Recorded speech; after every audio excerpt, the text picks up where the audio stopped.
नमस्कार दोस्तों, आप सभी का स्वागत है।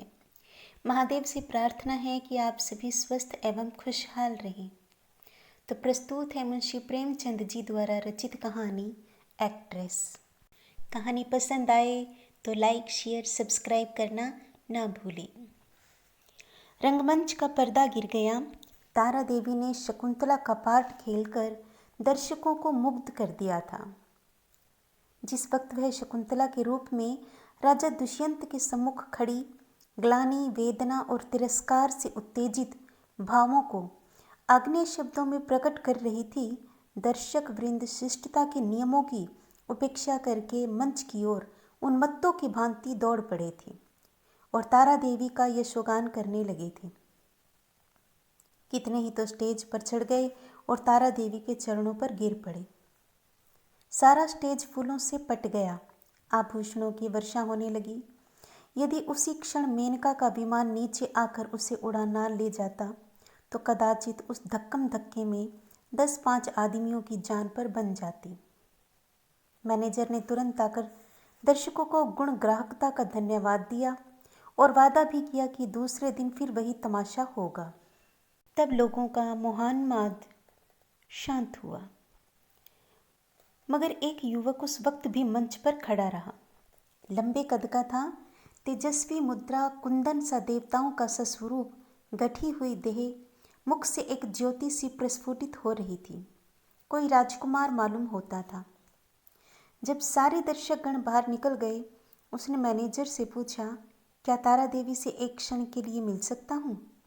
मैनेजर ने उपेक्षा के भाव से कहा, हमारे यहाँ ऐसा नियम नहीं है। युवक ने फिर पूछा, क्या आप मेरा कोई पत्र उसके पास भेज सकते हैं? मैनेजर ने उसी उपेक्षा के भाव से कहा, जी नहीं, क्षमा कीजिएगा, यह हमारे नियमों के विरुद्ध है। युवक ने और कुछ ना कहा, निराश होकर स्टेज के नीचे उतर पड़ा और बाहर जाना ही चाहता था कि मैनेजर ने पूछा, जरा ठहर जाइए, आपका कार्ड? युवक ने जेब से कागज का एक टुकड़ा निकालकर कुछ लिखा और दे दिया। मैनेजर ने पुर्जे को उड़ती हुई निगाह से देखा। कुंवर निर्मल कांत चौधरी, OBE। मैनेजर की कठोर मुद्रा कोमल हो गई। कुंवर निर्मल कांत शहर के सबसे बड़े रईस और तालुकेदार, साहित्य के उज्जवल रतन, संगीत के सिद्ध हस्त आचार्य, उच्च कोटि के विद्वान, 8-10 लाख सालाना के नफेदार, जिनके दान से देश की कितनी ही संस्थाएं चलती थी, इस समय एक क्षुद्र प्रार्थी के रूप में खड़े थे। मैनेजर अपने उपेक्षा भाव पर लज्जित हो गया। विनम्र शब्दों में बोला, क्षमा कीजिएगा, मुझसे बड़ा अपराध हुआ, मैं अभी तारा देवी के पास हुजूर का कार्ड लिए जाता हूँ। कुंवर साहब ने उससे रुकने का इशारा करके कहा, नहीं, अब रहने ही दीजिए, मैं कल 5 बजे आऊँगा। इस वक्त तारा देवी को कष्ट होगा, यह उनके विश्राम का समय है। मैनेजर, मुझे विश्वास है कि वह आपकी खातिर इतना कष्ट सहर्ष सह लेंगी, मैं 1 मिनट में आता हूँ। किंतु कुंवर साहब अपना परिचय देने के बाद अपनी आतुरता पर संयम का पर्दा डालने के लिए विवश थे। मैनेजर को सज्जनता का धन्यवाद दिया और कल आने का वादा करके चले गए।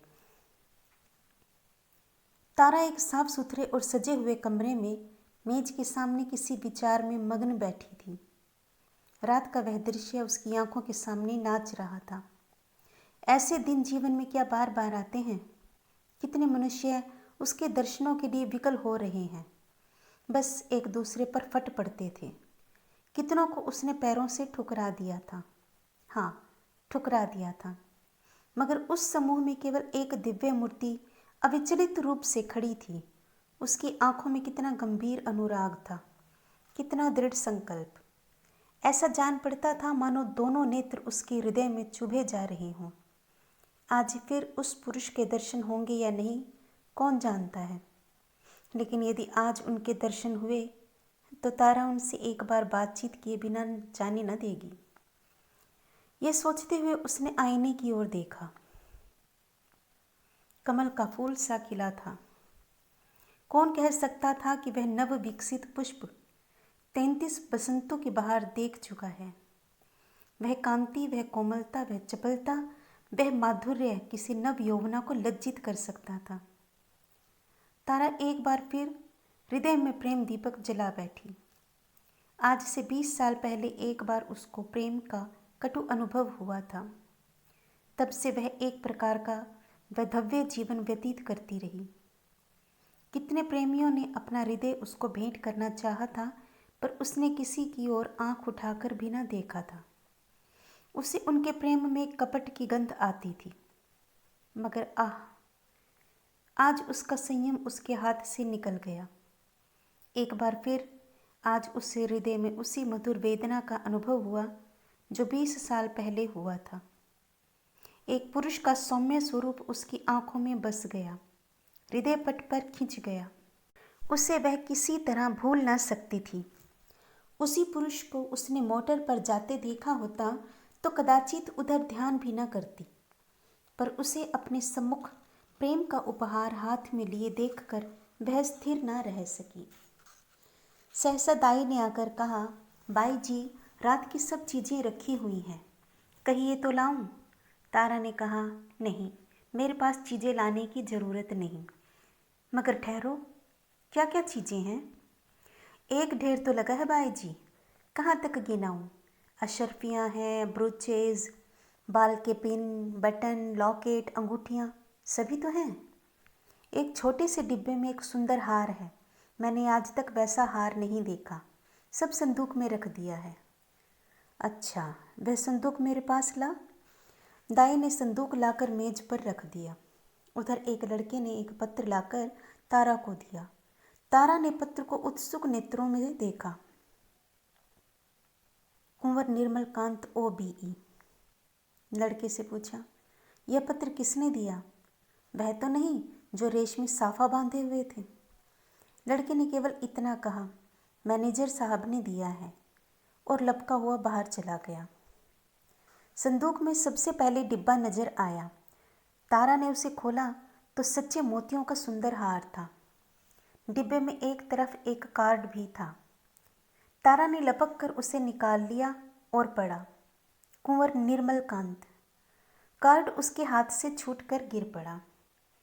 वह झपट कर कुर्सी से उठी और बड़े वेग से कई कमरों और बरामदों को पार करती मैनेजर के सामने आकर खड़ी हो गई। मैनेजर ने खड़े होकर उसका स्वागत किया और बोला, मैं रात की सफलता पर आपको बधाई देता हूँ। तारा ने खड़े खड़े पूछा, कुंवर निर्मलकांत क्या बाहर हैं? लड़का पत्र देकर भाग गया, मैं उससे कुछ पूछ न सकी। कुंवर साहब को रुका तो रात ही तुम्हारे चले आने के बाद मिला था, तो आपने उसी वक्त मेरे पास क्यों न भेज दिया? मैनेजर ने दबी जबान से कहा, मैंने समझा तुम आराम कर रही होगी, कष्ट देना उचित न समझा। और भाई, साफ बात यह है कि मैं डर रहा था कहीं कुंवर साहब को तुमसे मिलाकर तुम्हें खो न बैठूं।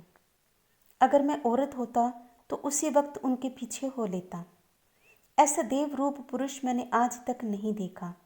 वही जो रेशमी साफा बांधे खड़े थे तुम्हारे सामने, तुमने भी तो देखा था। तारा ने मानो अर्ध निद्रा की दशा में कहा, हाँ देखा तो था। क्या यह फिर आएंगे? हाँ, आज 5 बजे शाम को बड़े विद्वान आदमी हैं और इस शहर के सबसे बड़े रईस। आज मैं रिहर्सल में न जाऊंगी। कुंवर साहब आ रहे होंगे। तारा आईने के सामने बैठी है और दाई उसका श्रृंगार कर रही है। श्रृंगार भी इस जमाने में एक विद्या है। पहले परिपाटी के अनुसार ही श्रृंगार किया जाता था। कवियों, चित्रकारों और रसिकों ने श्रृंगार की मर्यादा सी बांध दी थी। आंखों के लिए काजल लाजमी था, हाथों के लिए मेहंदी, पाँव के लिए महावर, एक एक अंग, एक एक आभूषण के लिए निर्दिष्ट था। आज वह परिपाटी नहीं रही। आज प्रत्येक रमणी अपनी सुरुचि, सुबुद्धि और तुलनात्मक भाव से श्रृंगार करती है। उसका सौंदर्य किस उपाय से आकर्षकता की सीमा पर पहुंच सकता है, यही उसका आदर्श होता है। तारा इस कला में निपुण थी। वह 15 साल से इस कंपनी में थी और यह समस्त जीवन उसने पुरुषों के हृदय से खेलने ही में व्यतीत किया था। किस चितवन से, किस मुस्कान से, किस अंगड़ाई से, किस तरह केशों के बिखेर देने से दिलों का कत्लेआम हो जाता है, इस कला में कौन उससे बढ़कर हो सकता था। आज उसने चुन चुन कर आजमाए हुए तीर तरकस से निकाले और जब अपने अस्त्रों से सजकर वह दीवान खाने में आई तो जान पड़ा मानो संसार का सारा माधुर्य उसकी बलाएं ले रहा है। वह मेज के पास खड़ी होकर कुंवर साहब का कार्ड देख रही थी। उसके कान मोटर की आवाज़ की ओर लगे हुए थे। वह चाहती थी कि कुंवर साहब इसी वक्त आ जाएं और उसे इसी अंदाज से खड़े देखें। इसी अंदाज से वह उसके अंग प्रत्यंगों की पूर्ण छवि देख सकते थे। उसने अपनी श्रृंगार कला से काल पर विजय पा ली थी। कौन कह सकता था कि यह चंचल नवयौवना उस अवस्था को पहुंच चुकी है जब हृदय को शांति की इच्छा होती है। वह किसी आश्रम के लिए आतुर हो उठता है और उसका अभिमान नम्रता के आगे सिर झुका देता है। तारा देवी को बहुत इंतजार ना करना पड़ा। कुंवर साहब शायद मिलने के लिए उससे भी उत्सुक थे। 10 ही मिनट के बाद उनकी मोटर की आवाज़ आई। तारा संभल गई। एक क्षण में कुंवर साहब ने कमरे में प्रवेश किया। तारा शिष्टाचार के लिए हाथ मिलाना भी भूल गई। प्रौढ़ावस्था में भी प्रेमी की उद्विग्नता और असावधानी कुछ कम नहीं होती। वह किसी सलज्ज युवती की भांति सिर झुकाए खड़ी रही। कुंवर साहब की निगाह आते ही उसकी गर्दन पर पड़ी। वह मोतियों का हार जो उन्होंने रात को भेंट किया था चमक रहा था। कुंवर साहब को इतना आनंद और कभी ना हुआ। उन्हें एक क्षण के लिए ऐसा जान पड़ा मानो उसके जीवन की सारी अभिलाषा पूरी हो गई। बोले, मैंने आपको आज इतने सवेरे कष्ट दिया, क्षमा कीजिएगा। यह तो आपके आराम का समय होगा। तारा ने सिर से खिसकती हुई साड़ी को संभाल कर कहा, इससे ज़्यादा आराम और क्या हो सकता कि आपके दर्शन हुए। मैं इस उपहार के लिए आपको मनो धन्यवाद देती हूँ। अब तो कभी कभी मुलाकात होती रहेगी। निर्मल कांत ने मुस्कुरा कर कहा, कभी कभी नहीं, रोज। आप चाहे मुझसे मिलना पसंद करें, पर एक बार इस ड्योढ़ी पर सिर को झुका ही जाऊंगा।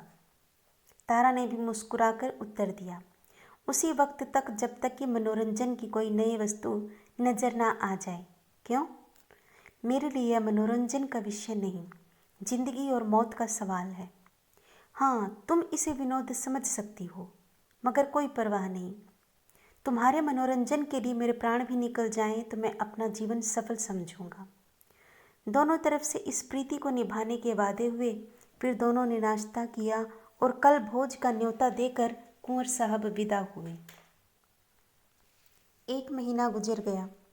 कुंवर साहब दिन में कई कई बार आते।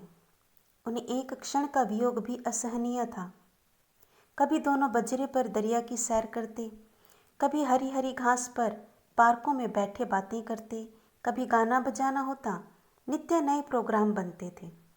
सारे शहर में मशहूर था कि ताराबाई ने कुंवर साहब को फांस लिया और दोनों हाथों से संपत्ति लूट रही है। पर तारा के लिए कुंवर साहब का प्रेम ही एक ऐसी संपत्ति थी जिसके सामने दुनिया भर की दौलत देय थी। उन्हें अपने सामने देखकर उसे किसी वस्तु की इच्छा न होती थी। मगर 1 महीने तक इस प्रेम के बाजार में घूमने पर भी तारा को वह वस्तु ना मिली जिसके लिए उसकी आत्मा लोलुप हो रही थी। वह कुंवर साहब से प्रेम की अपार और अतुल प्रेम की, सच्चे और निष्कपट प्रेम की बातें रोज सुनती थी, पर उसमें विवाह का शब्द न आने पाता था। मानो प्यासे को बाजार में पानी छोड़कर और सब कुछ मिलता हो। ऐसे प्यासे को पानी के सिवा और किस चीज से तृप्ति हो सकती है? प्यास बुझाने के बाद संभव है और चीज़ों की तरफ उसकी रुचि हो, पर प्यासे के लिए तो पानी सबसे मूल्यवान पदार्थ है। वह जानती थी कि कुंवर साहब उसके इशारे पर प्राण तक दे देंगे, लेकिन विवाह के बाद क्यों उनकी जुबान से नहीं मिलती? क्या इस विषय का कोई पत्र लिखकर अपना आशय कह देना संभव था? फिर क्या वह उसको केवल विनोद की वस्तु बनाकर रखना चाहते हैं? यह अपमान उससे सहा ना जाएगा। कुंवर के एक इशारे पर वह आग में कूद सकती थी, पर यह अपमान उसके लिए असहनीय था। किसी शौकीन रईस के साथ वह इससे कुछ दिन पहले शायद 1-2 महीने रह जाती और उसे नोच खसोट कर अपनी राह लेती, किंतु प्रेम का बदला प्रेम है। कुंवर साहब के साथ वह यह निर्लज्ज जीवन न व्यतीत कर सकती थी। उधर कुंवर साहब के भाई बंद भी गाफिल न थे। वे किसी भांति उन्हें ताराबाई के पंजे से छुड़ाना चाहते थे। कहीं कुंवर साहब का विवाह ठीक कर देना ही एक ऐसा उपाय था जिससे सफल होने की आशा थी, और यही उन लोगों ने किया। उन्हें यह भय तो न था कि कुंवर साहब इस एक्ट्रेस से विवाह करेंगे। हाँ, यह भय अवश्य था कि कहीं रियासत का कोई हिस्सा उसके नाम ना कर दें या उसके आने वाले बच्चों को रियासत का मालिक बना दें। कुंवर साहब पर चारों ओर से दबाव पड़ने लगे, यहाँ तक कि यूरोपियन अधिकारियों ने भी उन्हें विवाह कर लेने की सलाह दी। उस दिन संध्या समय कुंवर साहब ने ताराबाई के पास जाकर कहा, तारा, देखो तुमसे एक बात कहता हूँ, इनकार ना करना। तारा का हृदय उछलने लगा। बोली, कहिए, क्या बात है? ऐसी कौन सी वस्तु है जिसे आपकी भेंट करके मैं अपने को धन्य समझूं? बात मुंह से निकलने की देर थी, तारा ने स्वीकार कर लिया और हर्षोन्माद की दशा में रोती हुई कुंवर साहब के पैरों पर गिर पड़ी। एक क्षण के बाद तारा ने कहा, मैं तो निराश हो चली थी। आपने बड़ी लंबी परीक्षा ली। कुंवर साहब ने जबान दांतों तले दबाई, मानो कोई अनुचित बात सुन ली हो। यह बात नहीं है तारा। अगर मुझे विश्वास होता कि तुम मेरी याचना स्वीकार कर लोगी तो कदाचित पहले ही दिन मैंने भिक्षा के लिए हाथ फैलाया होता, पर मैं अपने को तुम्हारे योग्य नहीं पाता था। तुम सद्गुणों की खान हो और मैं जो कुछ हूँ वह तुम जानती ही हो। मैंने निश्चय कर लिया था कि उम्र भर तुम्हारी उपासना करता रहूँगा। शायद कभी प्रसन्न होकर तुम मुझे बिना मांगे ही वरदान दे दो। बस यही मेरी अभिलाषा थी। मुझ में अगर कोई गुण है तो यही कि मैं तुमसे प्रेम करता हूँ। जब तुम साहित्य या संगीत या धर्म पर अपने विचार प्रकट करने लगती हो तो मैं दंग रह जाता हूँ और अपनी क्षुद्रता पर लज्जित हो जाता हूँ। तुम मेरे लिए सांसारिक नहीं, स्वर्गीय हो। मुझे आश्चर्य यही है कि इस समय मैं मारे खुशी के पागल क्यों नहीं हो जाता। कुंवर साहब देर तक अपने दिल की बातें कहते रहे। उनकी वाणी कभी इतनी प्रगल्भ ना हुई थी। तारा सिर झुकाए सुनती थी, पर आनंद की जगह उसके मुख पर एक प्रकार का क्षोभ लज्जा से मिला हुआ अंकित हो रहा था। यह पुरुष इतना सरल हृदय, इतना निष्कपट है, इतना विनीत, इतना उदार। सहसा कुंवर साहब ने पूछा, तो मेरे भाग्य किस किस दिन उदय होंगे? तारा, दया करके बहुत दिनों के लिए ना टालना। तारा ने कुंवर साहब की सरलता से परास्त होकर चिंतित स्वर में कहा, कानून का क्या कीजिएगा? कुंवर साहब ने तत्परता से उत्तर दिया, इस विषय में तुम निश्चिंत रहो तारा, मैंने वकीलों से पूछ लिया है। एक कानून ऐसा है जिसके अनुसार हम और तुम एक प्रेम सूत्र में बंध सकते हैं। उसे सिविल मैरिज कहते हैं। बस आज ही के दिन वह शुभ मुहूर्त आएगा। क्यों? तारा सिर झुकाए रही, बोल ना सकी। मैं प्रातःकाल आ जाऊंगा, तैयार रहना। तारा सिर झुकाए रही, मुंह से एक शब्द ना निकला। कुंवर साहब चले गए, पर तारा वहीं मूर्ति की भांति बैठी रही। पुरुषों के हृदय से क्रीड़ा करने वाली चतुर नारी क्यों इतनी विमूढ़ हो गई है? विवाह का एक दिन और बाकी है। तारा को चारों ओर से बधाइयाँ मिल रही हैं। थिएटर के सभी स्त्री पुरुषों ने अपने सामर्थ्य के अनुसार उसे अच्छे अच्छे उपहार दिए हैं। कुंवर साहब ने भी आभूषणों से सजा हुआ एक सिंगारदान भेंट किया है। उनके 2-4 अंतरंग मित्रों ने भली भांति के सौगात भेजे हैं, पर तारा के सुंदर मुख पर हर्ष की रेखा भी नहीं नजर आती। वह क्षुब्ध और उदास है। उसके मन में 4 दिनों से निरंतर यही प्रश्न उठ रहा है, क्या कुंवर के साथ विश्वासघात करे? जिस प्रेम के देवता ने उसके लिए अपनी कुल मर्यादा को तिलांजलि दे दी, अपने बंधुजनों से नाता तोड़ा, जिसका हृदय हिमकण के समान निष्कलंक है, पर्वत के समान विशाल, उसी से कपट करे? नहीं, वह इतनी नीचता नहीं कर सकती। अपने जीवन में उसने कितने ही युवकों से प्रेम का अभिनय किया था, कितने ही प्रेम के मतवालों को वह सब्ज बाग दिखा चुकी थी, पर कभी उसके मन में ऐसी दुविधा ना हुई थी, कभी उसके हृदय ने उसका तिरस्कार ना किया था। क्या इसका कारण इसके सिवा कुछ और था कि ऐसा अनुराग उसे और कहीं ना मिला था? क्या वह कुंवर साहब का जीवन सुखी बना सकती है? हाँ, अवश्य। इस विषय में उसे लेश मात्र भी संदेह नहीं था। भक्ति के लिए ऐसी कौन सी वस्तु है जो असाध्य हो, पर क्या वह प्रकृति को धोखा दे सकती है? ढलते हुए सूर्य में मध्याह्न का सा प्रकाश हो सकता है? असंभव। वह स्फूर्ति, वह चपलता, वह विनोद, वह सरल छवि, वह तल्लीनता, वह त्याग, वह आत्मविश्वास वह कहाँ से लाएगी, जिसके सम्मिश्रण को यौवन कहते हैं? नहीं, वह कितना ही चाहे पर कुंवर साहब के जीवन को सुखी नहीं बना सकती। बूढ़ा बैल कभी जवान बछड़ों के साथ नहीं चल सकता। उसने यह नौबत ही क्यों आने दी? उसने क्यों कृत्रिम साधनों से, बनावटी श्रृंगार से कुंवर को धोखे में डाला?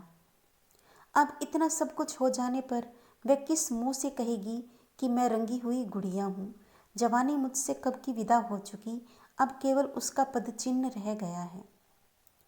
रात के 12 बज गए थे। तारा मेज के सामने इन्हीं चिंताओं में मग्न बैठी हुई थी। मेज पर उपहारों के ढेर लगे हुए थे, पर वह किसी चीज की ओर आंख उठाकर भी न देखती थी। अभी 4 दिन पहले वह उन्हीं चीजों पर प्राण देती थी। उसे हमेशा ऐसी चीजों की तलाश रहती थी जो काल के चिन्हों को मिटा सके, पर अब उन्हीं चीजों से उसे घृणा हो रही थी। प्रेम सत्य है और सत्य और मिथ्या दोनों एक साथ नहीं रह सकते। तारा ने सोचा, क्यों न यहाँ से कहीं भाग जाए, किसी ऐसी जगह चली जाए जहाँ कोई उसे जानता भी ना हो। कुछ दिनों के बाद जब कुंवर का विवाह हो जाए तो वह फिर आकर उनसे मिले और यह सारा वृतांत उनसे कह सुनाए। इस समय कुंवर पर वज्रपात सा होगा। हाय, न जाने उनकी क्या दशा होगी, पर उसके लिए इसके सिवा और कोई मार्ग नहीं है। अब उनके दिन रो रो कर कटेंगे, लेकिन उससे कितना ही दुख क्यों न हो, वह अपने प्रियतम के साथ छल नहीं कर सकती। उसके लिए इस स्वर्गीय प्रेम की स्मृति, इसकी वेदना ही बहुत है, इससे अधिक उसका अधिकार नहीं। दाई ने आकर कहा, बाई जी चलिए कुछ थोड़ा सा भोजन कर लीजिए, अब तो 12 बज गए। तारा ने कहा, नहीं, जरा भी भूख नहीं, तुम जाकर खा लो। दाई, देखिए मुझे भूल ना जाइएगा, मैं भी आपके साथ चलूँगी। तारा, अच्छे अच्छे कपड़े बनवा रखे हैं। दाई, अरे बाई जी, मुझे अच्छे कपड़े लेकर क्या करना है, आप अपना कोई उतारा दे दीजिएगा। दाई चली गई। तारा ने घड़ी की ओर देखा। सचमुच 12 बज गए थे। केवल 6 घंटे और हैं। प्रातःकाल कुंवर साहब उसे विवाह मंदिर में ले जाने के लिए आ जाएंगे। हाय भगवान, जिस पदार्थ से तुमने इतने दिनों तक वंचित रखा, वह आज क्यों सामने लाए? यह भी तुम्हारी क्रीड़ा है। तारा ने एक सफ़ेद साड़ी पहन ली, सारे आभूषण उतार कर रख दिए। गर्म पानी मौजूद था। साबुन और पानी से मुंह धोया और आईने के सम्मुख जाकर खड़ी हो गई। कहाँ थी वह छवि, वह ज्योति जो आंखों को लुभा लेती थी? रूप वही था, पर कांति कहाँ? अब भी वह यौवन का स्वांग भर सकती है? तारा को अब यहाँ एक क्षण भी और रहना कठिन हो गया। मेज पर फैले हुए आभूषण और विलास की सामग्रियां मानो उसे काटने लगी। यह कृत्रिम जीवन असहनीय हो उठा। बिजली के पंखों से सजा हुआ शीतल भवन उसे भट्टी के समान तपाने लगा। उसने सोचा, कहाँ भाग कर जाऊं? रेल से भागती हूँ तो भागने ना पाऊंगी। सवेरे ही कुंवर साहब के आदमी छूटेंगे और चारों तरफ मेरी तलाश होने लगेगी। वह ऐसे रास्ते से जाएगी जिधर किसी का ख्याल भी न जाए। तारा का हृदय इस समय गर्व से छलका पड़ता था। वह दुखी ना थी, निराश ना थी, फिर कुंवर साहब से मिलेगी, किंतु वह निस्वार्थ संयोग होगा। प्रेम के बनाए हुए कर्तव्य मार्ग पर चल रही है, फिर दुख क्यों हो और निराशा क्यों हो। सहसा उसे ख्याल आया, ऐसा ना हो कुंवर साहब उसे वहां ना पाकर शोक विहलता की दशा में अनर्थ कर बैठे। इस कल्पना से उसके रोंगटे खड़े हो गए। एक क्षण के लिए उसका मन कातर हो उठा। फिर वह मेज पर जा बैठी और यह पत्र लिखने लगी। प्रियतम, मुझे क्षमा करना, मैं अपने को तुम्हारी दासी बनने के योग्य नहीं पाती। तुमने मुझे प्रेम का वह स्वरूप दिखा दिया जिसकी इस जीवन में मैं आशा ना कर सकती थी। मेरे लिए इतना ही बहुत है। मैं जब तक जीऊँगी तुम्हारे प्रेम में मगन रहूँगी। मुझे ऐसा जान पड़ रहा है कि प्रेम की स्मृति में प्रेम के भोग से कहीं अधिक माधुर्य और आनंद है। मैं फिर आऊँगी, फिर तुम्हारे दर्शन करूँगी, लेकिन उसी दशा में जब तुम विवाह कर लोगे। यही मेरी लौटने की शर्त है। मेरे प्राणों के प्राण, मुझसे नाराज ना होना। ये आभूषण जो तुमने मेरे लिए भेजे थे, अपनी ओर से नववधू के लिए छोड़े जाती हूँ। केवल वह मोतियों का हार जो तुम्हारे प्रेम का पहला उपहार है, अपने साथ लिए जाती हूँ। तुमसे हाथ जोड़कर कहती हूँ, मेरी तलाश ना करना। मैं तुम्हारी हूँ और सदा तुम्हारी रहूँगी। तुम्हारी तारा।